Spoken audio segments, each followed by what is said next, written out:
I'm doing something. Welcome to Psych IRL, and today we're going to be talking about operant conditioning. Let's review classical conditioning. So classical conditioning is the association of stimuli. Meet Bob.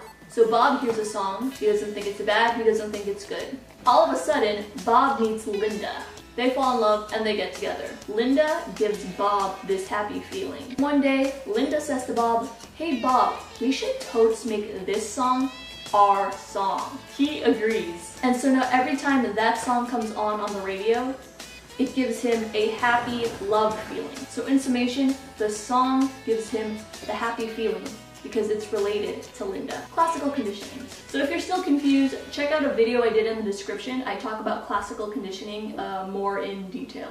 But for those of you that do get classical conditioning, let's move on to operant conditioning. E.L. Thorndike is known for the beginnings of operant conditioning, but it's more associated with B.F. Skinner. Classical conditioning and operant conditioning have a difference. In operant conditioning, the subject has a choice to respond. It actively does the behavior. But in classical conditioning, it doesn't. In the Bob and Linda example, Bob doesn't choose when to be happy or when to be sad. Definition of operant conditioning. Operant conditioning is a type of learning in which the organism learns through the consequences of its behavior. B.F. Skinner made this device called the Skinner box. The Skinner box was a device used to teach animals and modify their behavior. Now Skinner put a rat in this box. This box has a lever, a bowl, and a closed chamber. If you pull the lever, the chamber opens and it dispenses food. But of course, the rat doesn't know this information. So being a rat, it walks around and accidentally it hits the lever. The rat notices, hey, there's food in my bowl, and it takes the reward. After a few more of these accidents, the rat notices that every time it hits the lever, food comes out from the dispenser. Eventually, the rat learns, if I pull this lever, I get food. So let's break down operant conditioning. Operant conditioning can be divided into two categories: reinforcement and punishment. Those categories can be further divided into positive and negative.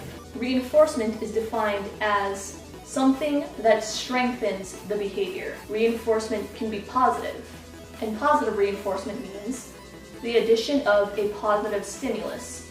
And that's what you see with Skinner's box. The addition of positive stimulus is that it gets the food. So how does this apply to humans? Operant conditioning, IRL. In elementary school, we had spelling tests every Friday.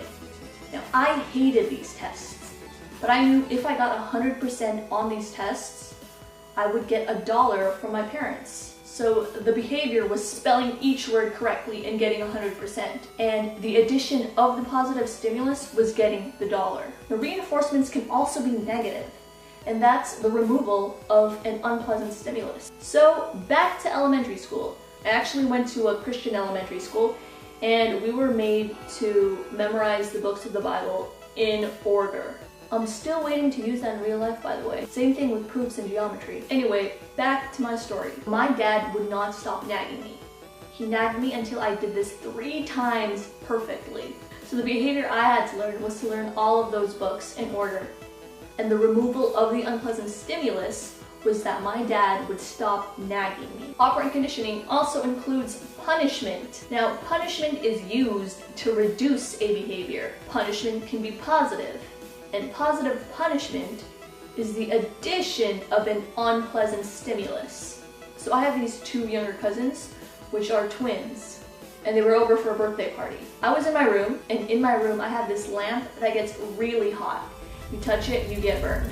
One of the twins comes in my room. I tell her not to touch that lamp. She touches the lamp. Her sister comes along. I tell her the exact same thing. In the end, they learned not to touch the lamp. The heat or pain from touching that lamp was the addition of an unpleasant stimulus. Punishment can also be negative. A negative punishment is the removal of a rewarding stimulus. Now, I was never negatively punished. I was mostly positively punished. So an example of this is when some kid does something really, really bad and he or she gets their phone taken away. They learn that doing something really bad results in the removal of a pleasant stimulus, or their phone getting taken away. If you want to learn more about operant conditioning, I'll leave a link in the description. That's the end of the video. If you like it, give it a comment, thumbs up, and subscribe. Bye!